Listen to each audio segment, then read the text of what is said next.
if I can do it, you can do it too.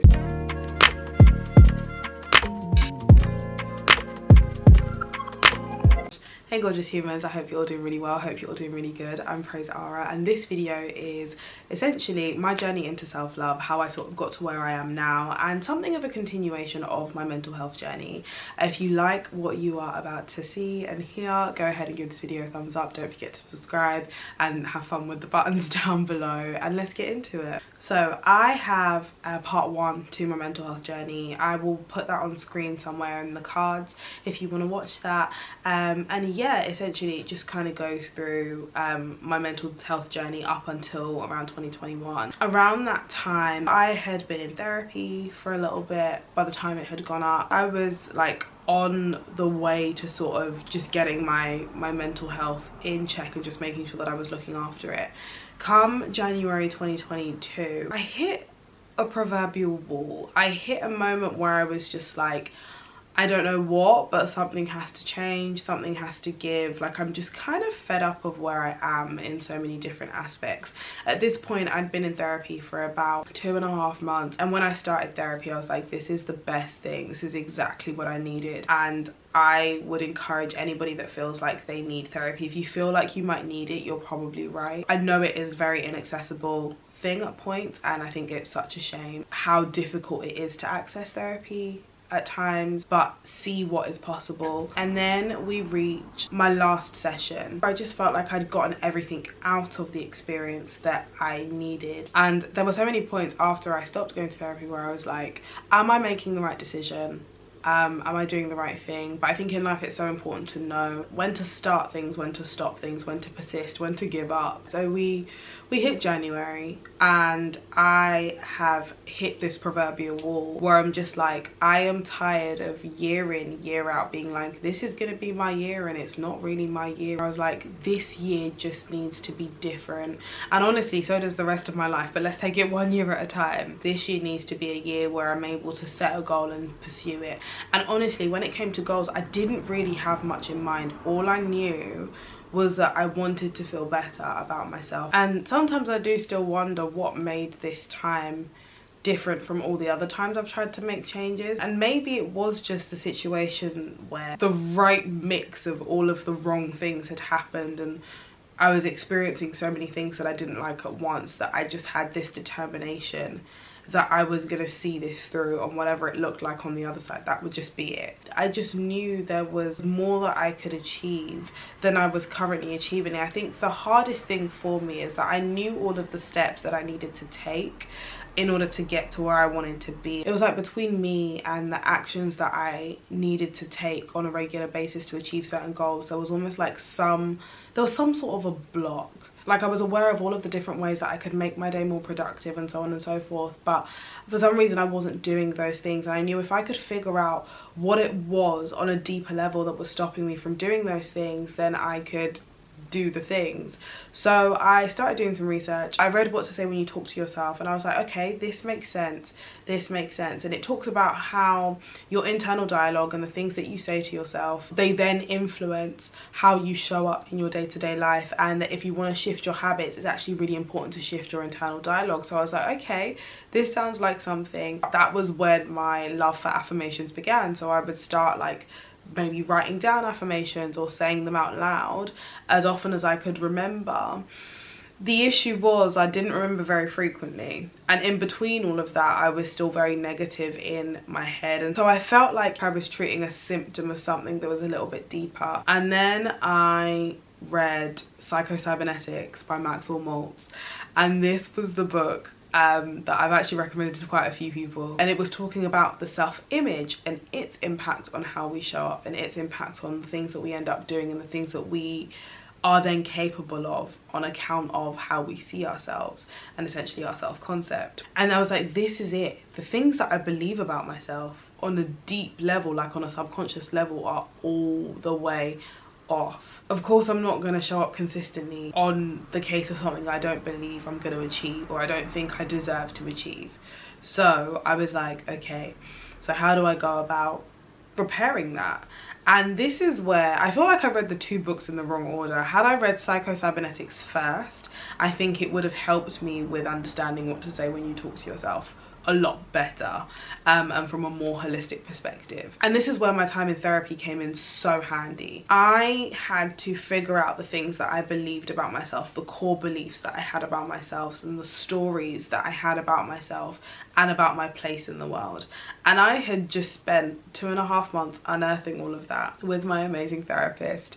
And so that was all on the surface. I didn't even have to try and figure that stuff out. That was there. Like, I knew what those stories were. I knew that I felt like I wasn't deserving of love, for example. I knew that I felt like I didn't deserve to achieve the goals that I was going for. So I knew that those were the things that I needed to flip and affirm, essentially. So that was what I set about doing. So I actually remembered some stuff from my childhood that gave me a bit of an idea. So I during my GCSEs, I would take my notes, right, and then I would record them and I would listen to them at night. 16-year-old me had done absolutely no research on this, absolutely none whatsoever, but for some reason I believed that if I recorded my notes, it would help me remember them. So I would record my notes and I would fall asleep to them. Later on in life, as I got older, and this is like quite recent now, I developed a love and a fascination for the world of true crime, don't ask. And I would fall asleep to true crime documentaries or narration, and I would sometimes, as I was falling asleep, sort of have like a dream where the narration was still in that dream, but I was obviously, you know what dreams are like, everything is different.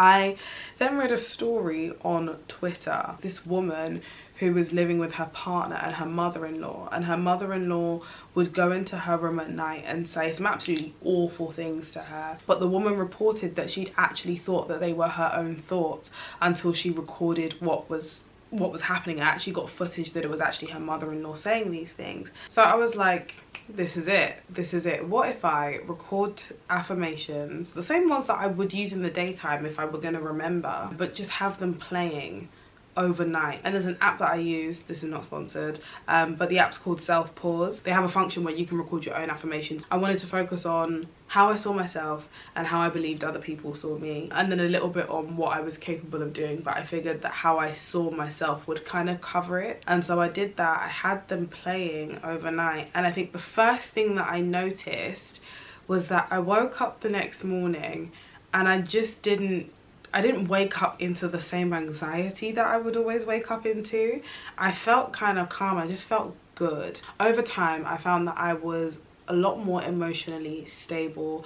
I was a lot less easily triggered. It was a lot harder for me to end up in a state of feeling really anxious or really overwhelmed, I guess, emotionally. And when I did find myself feeling a little bit more on the anxious side of things, I was able to pull myself back out of it a lot quicker. I found that I was able to meet some of my own emotional needs a lot better, and so it meant that I wasn't really expecting as much from the people around me, and honestly they were still showing up as them, do you know what I mean? But I was able to just appreciate them so much more. As time further progressed as well, one thing I noticed was that I was able to be a lot more picky and a lot more selective with the dynamics that I chose to continue to entertain. That was a huge one for me, because I felt like at a point I had been in and around very draining situations, feeling like I had no alternative other than to stay in those situations, and somehow over the course of just reaffirming certain things to myself, I was able to be like, yeah, no, I don't have to tolerate this if it's not what I want. So those are just some of the things that I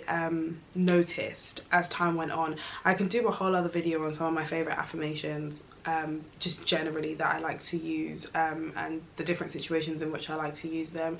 I also, during the day, was very, not strict with myself, but was very disciplined about where my mind would go.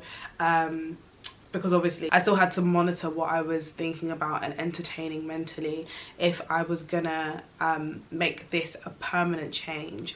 So anytime I would find myself overthinking, I would literally be like, none of your business, is it? And I would invert my focus onto myself and just focus on myself and see if I could do something that would make me feel more in control. I also became the main character in my own story and realized and understood quite quickly that I was the main character in only my own story and my own life. When I was really dealing with the low self-esteem and all of that stuff, I found that I would center myself in other people's narratives. So anything that was done to me by anybody else, or anything that was done that affected me by anybody else, it was so massively personalized, and it felt like such a massive blow to the ego, and it always just hurt. And I was using those things to make value judgments about myself, and I assumed that other people were making those value judgments about me, otherwise why else would they behave in this way? As I got to a point where I was learning to meet my own emotional needs, I was able to see a lot of these things more objectively as this person is just being this person. It may have to do with how they see me, it may not, and that none of that is my problem. That is all them. Obviously I'm in charge of how I show up in situations, and that is my responsibility, but in terms of somebody else's behavior, nothing to do with me. Genuinely nothing personal. I won't lie, I still get annoyed about certain things, but I know that it's not a value judgment about me. Things just feel a lot less personal when they're negative, and that again is just a huge thing for me, because one of my friends used to tell me, Praise, you just care way too much about so many things that aren't important and not enough about the things that are. And that was so true. I think all in all, I just realized when it came to other people how much I'd been hurting myself by assigning so much meaning to the ways in which people were behaving towards me. That's the reason I talk about the things that I talk about on here, because I know what it's like to be really just struggling with the fact that you want to achieve all these things and you want to do all these things. You see this version of yourself, and for some reason it's a struggle to get there and you don't quite know why. And I know what it's like to be dealing with self-esteem that is less than optimal, and that is less than accurate and less than stellar, and I know the impact that that can have everywhere else in life. I'm just really grateful for the fact that I'm in a position now where I'm not there all the time, and even when I do find myself having a rough day, I'm able to pull myself out of it. And so I want to just help people to do the same thing. I fully acknowledge that I'm very far from perfect. I am still learning, I'm still growing, I am still discovering new things about myself, I'm still having moments where I get triggered and it shows me another area that I need to work on. But yeah, I love the journey that I'm on at the minute. I love learning about myself. I love falling a little bit more in love with myself every day. And I also just want to say, like, if I can do it, you can do it too. And this is coming from someone who was so skeptical about whether I would ever see any sort of change in how I saw myself, any sort of change in how I show up in the world. So yeah, that's it from me. I hope you've enjoyed this video. I hope it's been useful. If you've got any questions or anything you'd like me to talk about, please leave it in the comments. I love hearing from you guys, and I shall see you in my next one. Bye.